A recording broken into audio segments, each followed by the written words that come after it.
रानू चिड़िया के घर के करीब एक पुराना पेड़ होता है जो सूख गया होता है। मम्मा, ये पेड़ तो बिल्कुल सूख गया है, अभी हमारे किसी काम का नहीं। ये ना हमें खाने के लिए मीठे फल दे सकता है, ना बैठने के लिए ठंडी छांव, और ना ही गर्मी में ठंडी ठंडी हवा। सही कहा गुड़िया आपने, ये पेड़ अब हमारे किसी काम का नहीं है। लेकिन बेटा, ये मत बोलो, जब ये पेड़ हरा भरा और जवान था तो इसी के फल खिलाकर मैंने आपको पाला पोसा है, जिसके लिए मैं हमेशा इसके एहसानमंद रहूंगी। ये कहकर रानू चिड़िया एक बाल्टी पानी उस पेड़ की जड़ों में डाल देती है। जब गुड़िया ये देखती है तो वो फिर से बोलती है, अरे मम्मा, आप ये पानी कितनी दूर से लाई थी, पर आपने बेकार में ही जाया कर दिया, क्योंकि अब तो ये पेड़ सूख गया है और इसे पानी की कोई जरूरत नहीं है। अरे गुड़िया बेटा, इस पेड़ ने हमेशा मेरा काम आसान किया है और खाने को बहुत से मीठे फल दिए हैं, इसलिए मैं तो इसकी देखभाल ऐसे ही करूंगी। ऐसे रानू चिड़िया अपने पेड़ के सूख जाने के बाद भी उसकी देखभाल करती है। गौरी, तुम देखना, इस बार मैं ऐसा मजबूत घर बनाऊंगा कि कोई आंधी या फिर कोई बारिश भी उसे तोड़ नहीं पाएगी। हाँ हाँ, जब से यहाँ आए सर बातें ही करते जा रहे हो, अभी तक एक लकड़ी तो काटी नहीं, तो घर क्या खाक बनाओगे। अब चलो पहले जल्दी से लकड़ियाँ काटो। तो कालू कौवा लकड़ियाँ काटना शुरू कर देता है। वो बहुत सारी लकड़ियाँ तोड़ लेता है और गौरी को भी सारी लकड़ियाँ बांध लेती है। अरे गौरी, अब तो हमने बहुत सारी लकड़ियाँ काट ली है, अब तो घर बनाने में बड़ा मजा आएगा। तो वो दोनों पति पत्नी लकड़ियाँ लेकर अपने जंगल की तरफ वापस आ जाते हैं। अगली सुबह हो जाती है और वो दोनों घर बनाना शुरू कर देते हैं। अरे कालू जी, मुझे ये सेब का पेड़ बड़ा पसंद है, हम अपना घोंसला इसी पेड़ पर बनाएंगे, और जब इस पेड़ पर सेब लगेंगे तो हम मजे मजे से इसके मीठे मीठे सेब खाएंगे। हाँ गौरी, तुम बिल्कुल ठीक कह रही हो, जब हम इस पेड़ पे अपना घर बनाएंगे तो इसके सेब भी हमारे होंगे, फिर मैं किसी और को इसका एक सेब भी खाने नहीं दूंगा। तो वो दोनों सेब के पेड़ पर अपना घर बनाना शुरू कर देते हैं। शाम हो जाती है और कालू कौवे ने जल्दी जल्दी में आधा घर बना लिया होता है। अरे कालू जी, लकड़ियाँ तो खत्म हो गई है, अब हम क्या करेंगे। अरे गौरी, तुम फिक्र न करो, मैं देखता हूँ, शायद कहीं पे कोई सूखा पेड़ मिल जाए। तो कालू कौवा जाता है और एक ऊंचे पेड़ पर बैठ जाता है। वो इधर उधर देखता है तो उसे रानू चिड़िया का पेड़ नजर आता है। वो वापस जल्दी से गौरी कवि के पास आ जाता है। अरे गौरी, मैं लकड़ी की तलाश में दूर भटक रहा था, पर लकड़ियाँ तो हमारे नजदीक है, अब चलो कुल्हाड़ी लेकर वहाँ चलते हैं। तो वो दोनों पति पत्नी कुल्हाड़ी लेकर पेड़ काटने के लिए चले जाते हैं। घर में रानू चिड़िया की बेटी गुड़िया अपनी माँ का इंतजार कर रही होती है। इतने में रानू चिड़िया दाना लेकर आ जाती है। ये लो गुड़िया बेटा, आज तो ये थोड़ा दाना ही मिला है, इसलिए ज्यादा आप खा लें, मैं कम खा लूंगी। अरे मम्मा, हम में से किसी को भी सूखा दाना खाने की कोई जरूरत नहीं है, आपके जाने के बाद मैं भी दाना ढूंढने गई थी, मुझे भी कुछ मिला है, आप रुके, मैं लेकर आती हूँ। तो गुड़िया जल्दी से किचन में जाती है और वहाँ से फलों की भरी हुई टोकरी ले आती है। गुड़िया बेटा, आपको ये इतने सारे फल कहाँ से मिले। मम्मा, वो मैं दाना तलाश करने बाहर निकली थी तो मुझे वहाँ ये टोकरी मिली, लगता है ये किसी से गिर गई होगी, तो मैं उसे उठा कर ले आई। अरे गुड़िया बेटा, क्या आपने यहाँ वहाँ नहीं देखा, शायद ये जिसके फल थे वो आपको मिल जाता और अपने फल वापस ले जाता। मम्मा, मैं तो टोकरी लेकर बहुत देर तक वहाँ खड़ी रही, पर वहाँ कोई भी अपनी फलों की टोकरी लेने नहीं आया, इसलिए मैं इसे घर ले आई। दोनों माँ बेटी मिलकर फल खाती और वो बहुत खुश भी होती है कि तभी उन्हें एक आवाज सुनाई देती है। तो गुड़िया भागकर अपने घर के बाहर आती है और वहाँ देखती है। मम्मा मम्मा, जल्दी आए, वो कौवे हमारा पेड़ काट रहे हैं। तो रानू चिड़िया घर से बाहर आती है और वो दोनों जल्दी से पेड़ के पास आ जाती हैं। अरे कौवो, रुको, ये तुम क्या कर रहे हो। अरे छोटी चिड़िया, क्या तुम्हें दिखाई नहीं दे रहा, हम लकड़ियाँ काट रहे हैं, जिससे हम अपने लिए घर बनाएंगे। नहीं, तुम ऐसा नहीं कर सकती, ये मेरा पेड़ है, तुम इसे काट नहीं सकती। अब जल्दी से मेरे पेड़ से नीचे उतरो, वरना मैं जंगल के पास से तुम्हारी शिकायत करूंगी, और फिर तुम जानते तो होगे वो तुम्हें कैसे सजा देंगे। ये सुनकर वो दोनों पेड़ से नीचे उतर जाते हैं।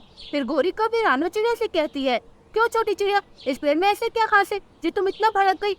अरे गौरी बहन, ये पेड़ मेरा है और मैं इसकी देखभाल करती हूँ, अब आप दोनों जाए यहाँ से, और हाँ, दोबारा मेरा पेड़ काटने की कोशिश मत करना। अरे छोटी चिड़िया, तुम अच्छे से सोच लो, इस सूखे पेड़ के लिए तुम हमसे दुश्मनी मोल ले रही हो, फिर बाद में मत कहना कि कौवे बहुत बुरे हैं और ये मुझे मारते हैं। जाओ जाओ, मैं तुम दोनों से नहीं डरती, मैं तुम्हें अपना पेड़ काटने नहीं दूंगी। ये कहकर रानू चिड़िया उन्हें जाने के लिए कहती है। कालू गौरी तो गुस्से में वहाँ से चले जाते हैं। अरे मम्मा, आपने एक सूखे पेड़ के लिए उन बुरे कौवों से दुश्मनी कर ली, आपने ऐसा क्यों किया, अब वो हमसे इसका बदला जरूर लेंगे। बुढ़िया बेटा, मैं इस पेड़ के पास आकर बड़ी हुई हूँ और आपकी पैदाइश भी इसी पेड़ पर हुई थी, कभी हमारा घोंसला इस पेड़ पर हुआ करता था, इसलिए मैं इस पेड़ से बहुत प्यार करती हूँ और मैं इसे कटता हुआ नहीं दे सकती। इसके बाद वो दोनों माँ बेटी सो जाती हैं। अगली सुबह हो जाती है, वो दोनों कभी एक पढ़ाई के पास पहुँच जाते और उससे कहते हैं, अरे तोती जी, उस रानू चिड़िया के घर के पास एक सूखा पेड़ है जिसकी लकड़ी बहुत मजबूत है, इससे आपको बड़ा फायदा होगा और आपका बनाया हुआ घर कभी नहीं टूटेगा। ठीक है, मैं भी अपनी मशीन लेकर आता हूँ, पर ध्यान रहे, अगर तुम दोनों ने मुझसे झूठ बोला तो मैं तुम दोनों को छोड़ूंगा नहीं। अरे बड़ाई जी, अभी कैसी बातें कर रहे हैं? मैं भला आपसे झूठ क्यों बोलूंगी? तो वो तोता बड़ाई अपनी मशीन लेने चला जाता है। कभी तो बहुत खुश होते हैं। दूसरी तरफ जब रानो चिड़िया अपने घर से निकलती है तो वो बड़ी हैरान हो जाती है, क्योंकि वो सूखा पेड़ हरा भरा हो गया होता है और उसपे कई किस्म के फल लग गए होते हैं। अरे आम, अंगूर, सेब, माल्टा, ये सब तो एक पेड़ पर लगे हैं। ये सब सच है या फिर मैं कुछ सपना देख रही हूँ? तो वो दोनों माँ बेटी जल्दी से पेड़ के ऊपर चढ़ जाती है। वहाँ रानो चिड़िया एक फल खाती है। अरे गुड़िया बेटा, ये फल तो सच में बड़े मजेदार है। तो गुड़िया भी जल्दी से एक फल खा लेती है। हाँ मम्मा, सच में ये फल तो बड़े मजेदार है और अब तो हमारे मजे ही मजे हैं। अब हम हर तरह के फल खा सकते हैं। इसके बाद वो दोनों पेड़ से वापस उतर जाती है। पर गुड़िया बेटा, ये सब कैसे हुआ? ये पेड़ तो बिल्कुल सूख गया था। वो दोनों माँ बेटी सोच में पड़ी होती है कि इतने में पेड़ से आवाज आती है। हाँ चिड़िया, मैं वही सूखा पेड़ हूँ, पर तुम्हारी मेहनत और प्यार की वजह से मुझे ये ताकत मिली कि मैं दोबारा से हरा बना हुआ और मुझ पर फल लगी। अब मैं दोबारा से तुम्हें फल खिलाऊंगा और तुम मेरी देखभाल करोगी। हाँ हाँ पेड़ जी, क्यों नहीं, मैं हमेशा आपकी देखभाल करूंगी। और मैं तो यही चाहती थी कि आप दोबारा से हरे भरे हो जाए और दोबारा से फल पकड़ सकी। उसके बाद वो दोनों माँ बेटी बहुत सारे फल खाती और अपने घर चली जाती है। उनके जाती ही वो कभी दोबारा वहाँ आ जाते हैं। अरे कपू, कहाँ है तुम्हारा सूखा पेड़? मुझे तो कोई सूखा पेड़ नहीं दिखाई दे रहा। यही तो है वो सूखा पेड़, पर पता नहीं अचानक से इस पेड़ पर ये फल कहाँ से आ गए। हाँ कालू जी, ये चमत्कार कैसे हुआ? कल तक तो ये पेड़ सूखा था और आज इस पर कई किस्म के फल लगे हैं। मैंने तो तुमसे पहले ही बोला था कि झूठ बोलकर मेरा वक्त जाया मत करना, पर लगता है तब तुम्हें मेरी बात समझ नहीं आई। पर कोई बात नहीं, मैं अब तुम्हारी पिटाई करूंगा तो तुम्हें सब समझ आ जाएगा। ये कहकर वो बड़ा ही अपनी मशीन उठा उठा कर उन्हें मारता है और गुस्से में वहाँ से चला जाता है। पर वो दोनों कभी तो अभी तक बहुत हैरान होते हैं और सोच में पड़े होते हैं कि उस सूखे पेड़ पर अचानक से फल कैसे आए। दूर बैठी रानो चिड़िया और उसकी बेटी ये सब देख रही होती है और फिर वो उनके पास आ जाती है। अरे कहो, अब तो तुम दोनों को तुम्हारा सबक मिल गया होगा। तुमने देखा अब इस पेड़ पर कितने सारे फल लगे हैं। अभी पेड़ सूखा नहीं है तो खबरदार, अगर तुमने दोबारा मेरा पेड़ काटने के बारे में सोचा भी तो तुम्हारे लिए अच्छा नहीं होगा। वो दोनों कौवे तो खामोशी से रानो चिड़िया की बातें सुन रहे होते और फिर गोरी कभी बोलती है, अरे चिड़िया, इस पेड़ पर फल क्या लग गए? तुम्हारी तो जुबान ही लंबी हो गई। हमें ज्यादा ताने मत मारो, हम जा रहे हैं यहाँ से। उसके बाद वो दोनों वहाँ से चले जाते हैं। वो माँ बेटी तो बहुत खुश होती है क्योंकि कौवों की बहुत पिटाई होती है और उन्हें उनका सबक भी मिल जाता है।